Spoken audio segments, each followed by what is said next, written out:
इस उदात्तता का अर्थ शंकर ने समझा था। और मैंने कहा कि मैं इस इतिहास के सूत्र को जोड़ रहा हूं और आज फिर मैं आषाढ़ की चतुर्दशी के दिन ही आपको दीक्षा दे रहा हूं और उसी जगह दे रहा हूं जहां उन्होंने दीक्षा देने का क्रम प्रारंभ किया, क्योंकि उस शंकर भाष्य में भी स्पष्ट रूप से लिखा, साम शंकरो प्रणम पूर्व मदेव रूपम दृश्यम मथान महितवे नर्मदेश्वरम आविहता स कलकला कलकल निवेदि स पूर्व साम उदितमेव गोविंद रूपम। उन्होंने कहा कि सामने बिल्कुल ओंकार का मंदिर सामने साक्षात दृश्यमान था और मेरे सामने है, और सामने नर्मदा नदी प्रवाहित कलकल करती हुई बह रही थी और मैं अपने सामने अपने गुरु को देख रहा था और मेरे पृष्ठभाग में भगवान शंकर स्वयं विराजमान थे। दक्षिण पार्श्व में दक्षिण हाथ में नर्मदा नदी बह रही थी और मैं उस संगीत के साथ में उस प्रभु से प्रार्थना कर रहा था, गोविंद पादाचार्य से, कि वह मुझे दीक्षा प्रदान करे। और मैं सोचता हूं कि वही परिस्थितियां आपके साथ मैंने उपस्थित की हैं। तुम्हारे पीछे भगवान शंकर स्वयं, जब हम राजन प्रवचन में अपने बातचीत में कहते हैं कि तुम मेरे पीठ के पीछे खड़े हो जाओ, मजबूती के साथ खड़े हो जाओ, मैं कुछ भी कर लूंगा, पीठ पीछे भगवान शंकर स्वयं उपस्थित बैठे हों और सामने गुरु तुम्हारे सामने पूर्ण उदात्तता देने के लिए तैयार हो और उस क्षण को हम पकड़ रहे हो, क्योंकि क्षण को पकड़ना बहुत कठिन होता है। हम उसी क्षण को, वो कह रहा है मेरे दाहिनी और नर्मदा नदी बह रही थी और तुम्हारे दक्षिणी की ओर दाहिनी और जीवनाथ की तरफ नर्मदा नदी बह रही है। तुम्हारे पीठ पीछे भगवान ओंकार तुम साक्षात देख रहे हैं और सामने गुरु स्वयं तुम्हें उस दीक्षा को देने के लिए क्रम का विधान कर रहे हैं, उसी चतुर्दशी को, उसी आषाढ़ पूर्णिमा को।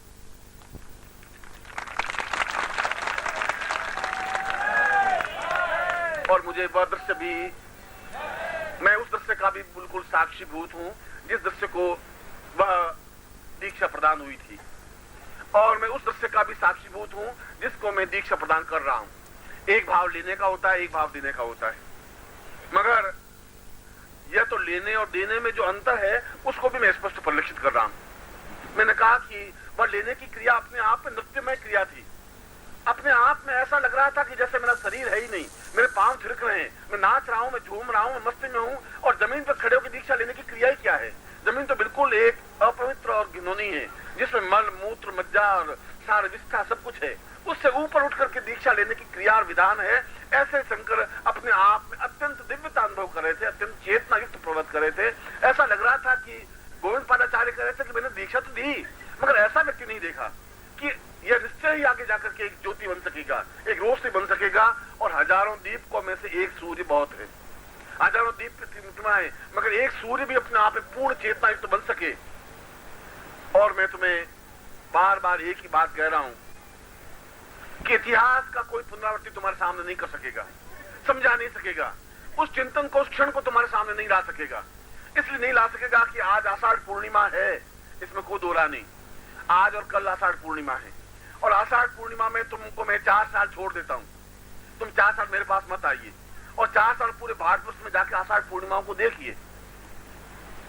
तब तुम्हें एहसास होगा कि गुरु अपने पांव लंबे किए हुए बैठे हैं और उनके पांवों तक पेट पहुंचा हुआ है, और उनके ऊपर अबीर गुलाल कुमकुम छिड़के हुए हैं, सामने पैसे लगाए हुए, हाथ जोड़े बैठे हैं। इसके अलावा वे कुछ नहीं बोल पा रहे हैं, वे कुछ सुन नहीं पा रहे हैं। गुरु पूर्णिमा ऐसे मनाई जा रही है, कहीं चेतना नहीं है, कोई लपट नहीं है, कोई आग नहीं है, क्योंकि उनमें खुद में आग नहीं है। बुझा हुआ दीपक दूसरे को रोशनी नहीं दे सकता, और ये लपट, ये आग थी तब हमारे सामने ऋषि मुनि थे, तब हमारे सामने यक्ष गंधर्व किन्नर थे, तब हम चाहते हुए जैसा वातावरण चाहते थे वैसा वातावरण बना देते थे। प्रकृति हमारा साथ देती थी, सूर्य हमारा साथ देता था, नदी हमारा साथ देती थी और देती है।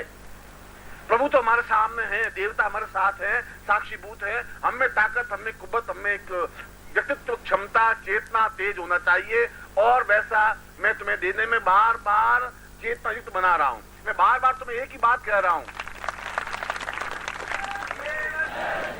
कि तुम जो कुछ शरीर लेकर के मेरे पास आए हो, वह शरीर अपने आप में कोई बहुत शानदार शरीर नहीं है। उस शरीर को मुझे भेंट करने से कुछ लाभ नहीं होगा। यह शरीर तुम छोड़ दो। और संन्यास जीवन में तो दीक्षा देने से पहले जब दीक्षा दी जाती है, क्योंकि आज मैंने कहा संन्यास्त दीक्षा, सावधि संन्यास्त दीक्षा, मुझे सावधि लगाना पड़ा। सावधि का मतलब है कुछ क्षणों के लिए संन्यास्त दीक्षा। तुम 24 घंटों में 1 घंटे की संन्यास्त दीक्षा रखो, तुम 24 घंटों में 5 मिनट संन्यास्त बनो तो सही। घंटे 12 महीने मत बनिए। मैं भी नहीं चाहता हूं कि तुम्हारे ग्रस्त जीवन में कुछ गड़बड़ आए।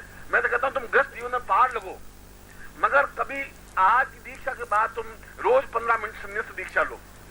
15 मिनट के लिए तुम संन्यास, तुम्हारा कहीं किसी से कोई अटैचमेंट नहीं, बिल्कुल उदात्त वृत्तियों में। कुछ हो रहा है तो हो रहा है, नहीं हो रहा है तो नहीं हो रहा है, बिजली जा रही है तो जा रही है, तुम्हारे कुछ आवाज आ रही है तो आ रही है, उस जगह तुम खड़े हो जाओ।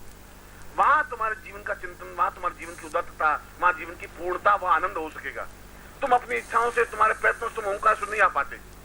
तुम में से 90% लोग पहली बार ओंकार सुनाए, और यदि मैं तुम्हें नहीं खींचता तो तुम आते भी नहीं, अगले 25 साल भी नहीं आ पाते। इससे पहले तुम आए नहीं, 40 साल जब नहीं आए तो अगले 25 साल भी नहीं आ पाते, और अगला 25 साल भी तुम देख लेना कि मैं नहीं बुला सकूंगा, तुम नहीं आ सकोगे। ये तो तुम्हारे मेरे संबंध है, डोर खींचने की क्रिया है। ये तो मेरे हाथ में है कि मैं तुम्हें डोर खींचूं। मैं खींचता हूं तो मैं तुम्हें समझा रहा हूं, क्योंकि मुझे इतिहास को वापस उस जगह जाके खड़ा करना था जहां पर मैं खड़ा था, और उस जीवन के, उस चिंतन को, उस प्राण को, उस विभूति को, जिन्होंने अपने शंकर भाष्य के माध्यम से एक चेतना, एक हिंदुत्व दिया, एक ज्ञान दिया, एक प्रणव दिया, एक मंत्र दिया, एक साधना दी, और अपने देवताओं को अपना अधीन बनने की क्रिया की। जीवन में दुख तो हो ही नहीं सकता, चल परेशानियां, बाधाएं नहीं आ सकती। आ सकती है तुम्हारे शरीर को, तुम अपने शरीर को पकड़ के बैठे हो, मुझे सौंप नहीं रहे हो, और मैं तुम्हारे शरीर को, इस शरीर को जब संन्यास दीक्षा दी जाती है और जब सिर से हाथ जोड़ के खड़ा हो जाता है, तब गुरु कहता है जा मृत्यु को प्राप्त हो जा। मृत्यु को प्राप्त होने का मतलब है आज तक तेरा जो जिंदगी थी वो समाप्त हो जाए। आज तक तुम्हारी जिंदगी में छल था, झूठ था, कपट था, असत्य था, निम्नता थी, उदारता नहीं थी, वो समाप्त हो जाए, मृत्यु को प्राप्त हो जाए। आज मैं तुम्हें नया जीवन दे रहा हूँ, नई प्राण चेतना दे रहा हूँ, नई क्रिया दे रहा हूँ, मैं तुम्हें नया कुछ दे रहा हूँ। ऐसा दे रहा हूँ जो तुम्हारे पास नहीं है, ऐसा दे रहा हूँ जो तुम्हारी पीढ़ियों के पास नहीं है। वह पूंजी है।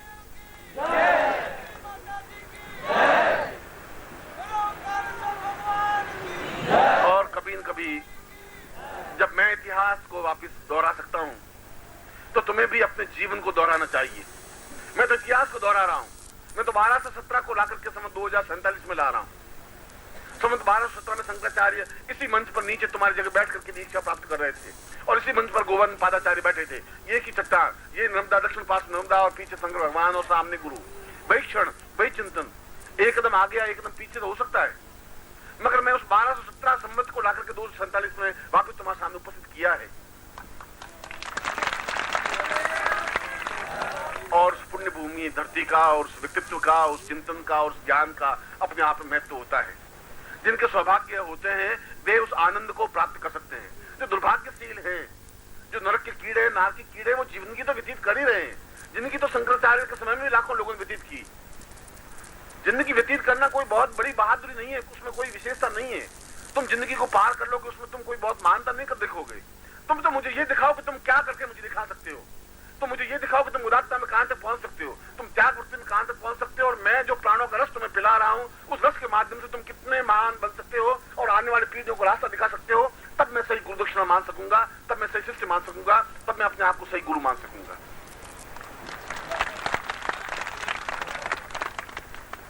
और उस शंकर ने जिस प्रकार से दीक्षा प्राप्त की, और गोविंद ने कहा कि तुम्हें संन्यास लेना है, और संन्यास लेकर के अद्भुत अपने आप में तुम्हें वाक शक्ति प्रदान करता हूं। तुम्हें लिखना है, तुम्हें बोलना है, तुम्हें निरंतर गतिशील रहना है, तुम्हें निरंतर कार्य करना है, और जो मेरा कार्य है वह तुम्हें फैलाना है। क्योंकि गुरु अपने आप में कुछ नहीं होता। ये शिष्य गुरु के हाथ होते हैं, पांव होते हैं, आंखें होती हैं, नाक होते हैं, कान होते हैं। ये मेरा शरीर अपने आप में कुछ है नहीं, यह तो एक स्थूल शरीर है। इस स्थूल शरीर की कोई महत्ता, कोई मूल्य है भी नहीं। इस स्थूल शरीर को मैं कोई ज्यादा प्यार, ज्यादा अटैचमेंट दे नहीं रहा हूँ। ये सारा शरीर बिखरा हुआ मेरे सामने बैठा हुआ है। इसमें से कोई मेरे आंख है जिसके माध्यम से मैं देखता हूँ, कोई मेरा हाथ है जिसके माध्यम से मैं लिखता हूँ, कोई मेरा पैर है जिसके माध्यम से मैं चलता हूँ। तुम लोग, और तुम में से कुछ लोग अत्यंत समर्पित होते जा रहे हैं। ऐसा मुझे लगा है, ऐसा मुझे लगा है कि तुम्हारा अटैचमेंट मुझसे बढ़ता जा रहा है। आज से 4 साल पहले की आज की स्थिति में बहुत अंतर आने लगा है। आज तुम जब मेरे आंखों में और तुम्हारे चरणों में गिरते हो, तुम्हारी आंखों में आंसू छलछलाते हैं। आज तुम 6 महीने नहीं आते, तुम्हारी आंखें छलछलाने लग जाती हैं, रोने लग जाती हैं, और झिकियां बजने लग जाती हैं। तुम अपने आप को महसूसने लग जाते हो, तुम्हारा जी कचोटने लग जाता है, मगर उसके बावजूद भी तुम दौड़ करके आ जाते हो। मैं तुम्हारी सारी व्यवस्थाएं, मजबूरियां और परेशानियां समझ रहा हूँ, मगर उसके बाद भी तुम दौड़ के आ जाते हो। ये तुम्हारे मेरे संबंध और ज्यादा प्रगाढ़ और ज्यादा नजदीक के हैं, और हैं तो तुम घाटे में नहीं रहोगे, गारंटी है। मैं तुम्हें बहुत कुछ दे के जाऊंगा, ये गारंटी है।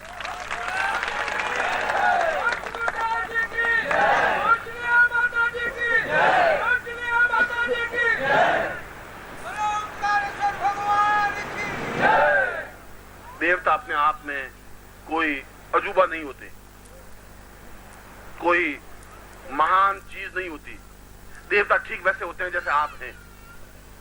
देवता वैसे दो हाथ, दो पांव और आंख और नाक कान वाले होते हैं, मगर उनमें उदात्त वृत्तियां अधिक से अधिक है, इसलिए देवता हैं। और जिसमें उदात्त वृत्तियां निम्न से निम्न है, वो राक्षस है। तुम में से कुछ राक्षस हो सकते हैं, तुम में से कुछ देवता हो सकते हैं। अधिकांश व्यक्ति मनुष्य हैं जो बड़े अदर झूल में झूल रहे हैं, क्या करें क्या नहीं करें, जाएं नहीं जाएं, करें नहीं करें। कल भी मैंने बताया था कि तुम्हारा शरीर, मनुष्य शरीर धारण तुमने इसलिए किया है कि तुम्हें भोग भोगने, और वे भोग तुम्हारी पत्नी, तुम्हारे पति के रूप में।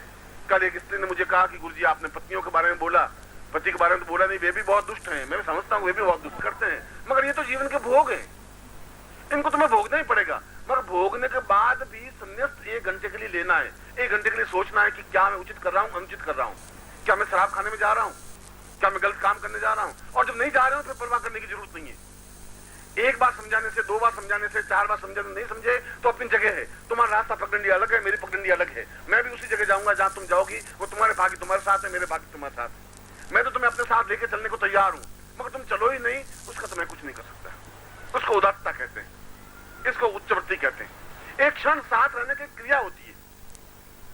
अटपटा जीवन कब तक चलेगा, और तुम अटपटा जीवन घसीट करके कहां तक चलोगे, क्या होगा उस जीवन में। और इसीलिए गोविंद पादाचार्य ने कहा, शंकर तुम्हें संन्यास लेना है, पूर्ण संन्यास। मगर आज से प्रत्येक क्षण तुम्हारा मेरे लिए होगा, क्योंकि मेरा जो कार्य है, मेरे आंख नाक कान हाथ पैर में तुम्हें सौंपता हूं, और सौंपता हूं मेरे जीवन का ज्ञान, मेरे जीवन की चेतना तुम्हें पूरे विश्व में फैलानी है।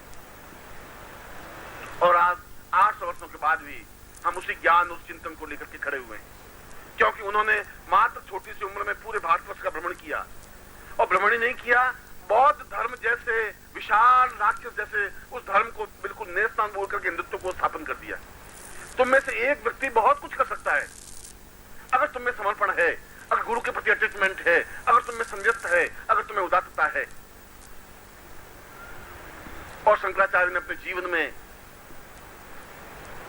जब मृत्यु सैया पर खड़े, तब उनकी आंखें डबडबा गई। उन्होंने कहा कि मैं जीवन में अपने गुरु का एक वचन पूरा नहीं कर सका, मुझे जीवन में केवल 12 शिष्य चाहिए थे।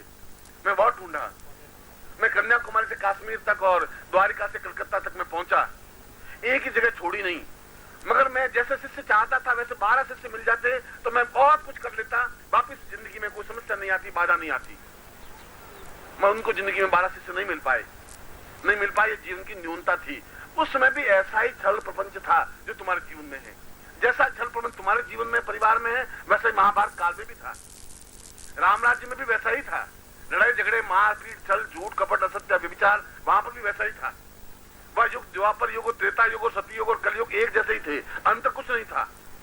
ये युग तो तुम्हारे शरीर के अंदर है। कल भी मैं कह रहा था कि तुम्हारे अंदर ही महाभारत हो रहा है, तुम्हारे अंदर ही सागर मंथन हो रहा है, तुम्हारे अंदर दैत्य है, तुम्हारे अंदर देवता है। मंथन तो वही हो रहा है, तुम ढूंढ रहे हो बाहर। उस मंथन में तुम्हें विजय प्राप्त करना है, तुम्हें काम सौंपना है, अपना क्षेत्र ढूंढ लेना है। उस क्षेत्र में तुम्हें इस संस्था के लिए कार्य करना है, क्योंकि मैं तुम्हें संन्यास दीक्षा दे रहा हूं। रोज 1 घंटा तुम्हें मुझे देना ही है।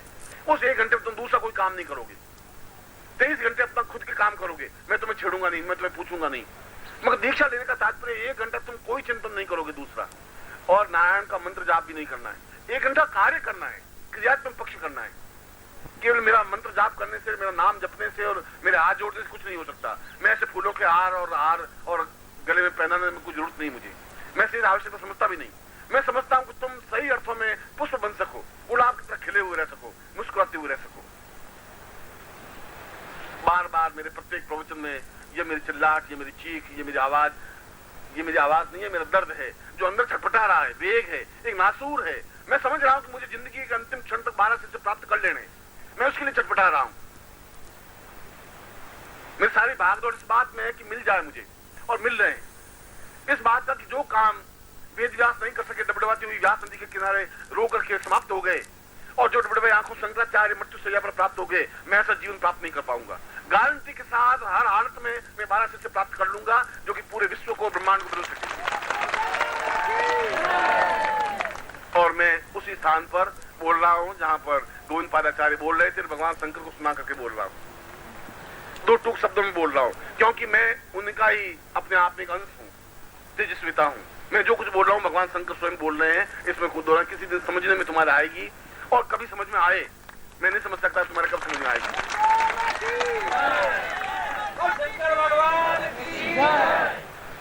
अब मैं उस दीक्षा देने से पहले मुझे दुख इस बात का होता है कि निश्चय तुम्हारा मेरा प्रेम, अंतरंगता बड़ी है, मगर तुम्हारा मेरे शरीर का प्रेम और अंतरंगता कब तक चलेगी? किसी दिन ऐसा भी हो सकता है कि बिना शरीर के भी तुम काम कर सको, देख सको। मैं तुम्हारे सामने नहीं हूं और तुम काम कर सको, देख सको। ऐसा होना चाहिए, मिशन तो वैसा होना चाहिए। अधिकतर तो आश्रम ऐसे हैं कि गुरु है तो आश्रम है, गुरु जाते ही आश्रम समाप्त हो जाता है। सैकड़ों आश्रम समाप्त हो गए।